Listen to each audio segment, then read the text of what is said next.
The stage was set today for high-stakes court battle between North Carolina and the federal government when the state sued the federal government over the Justice Department's demand that the state stop implementing a bill blocking LGBT legal protections, particularly in the bathroom for transgendered individuals.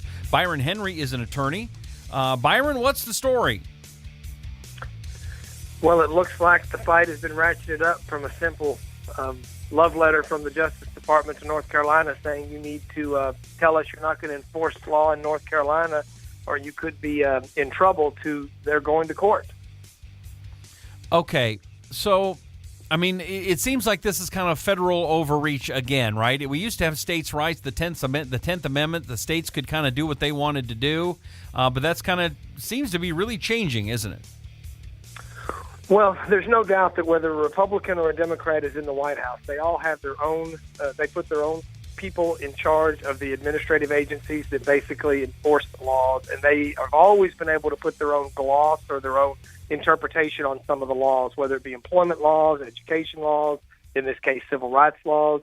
And it's clear that the Obama administration is not shy about taking their interpretation of certain laws, I don't want to say to an extreme, but to the far outer edge of its possible application. Mm-hmm. And despite the fact that a number of courts, at least half dozen courts, have ruled that the law needs to be amended, the Civil Rights Act needs to be amended to include sexual orientation or transgender status, and as it currently reads, does not cover those classifications.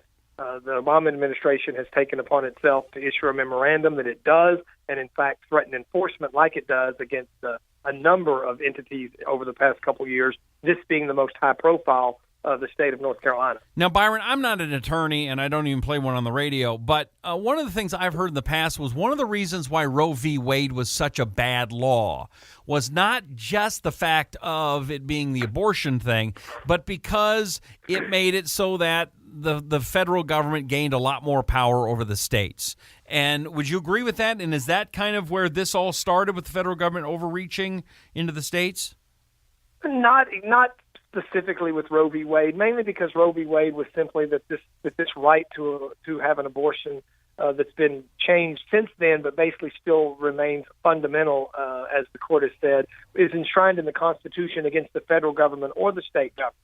What we're really looking at here is the problem with Roe v. Wade is in the heat of a battle, democratic political process battle over social policy, as we, fight with privacy and religious freedom and just different things that were not an issue, 5 decades ago or half a century ago, that when you make rulings like this, or you send out letters like this, or you interpret laws like this, when you're in the middle of a public debate about it, you basically are saying you don't need to go to Congress. We don't need to have a vote. We don't need to have an election. We're just going to buy fiat, such as President Obama did with immigration, without getting Congress to do its job or whatnot. We're just going to buy fiat. The executive's going to say, you know what, I really think this should cover homosexuals, transgenders, gays, bisexuals. I know it doesn't. I know we've been trying to change the law for a decade, but you know what, I'm just going to write a memo and say it does, and then send a letter. I mean, that really ratchets it up, because basically it takes it out of the people's hands to work it out through the political process. Yep. Even if it takes a little longer than you would like it to,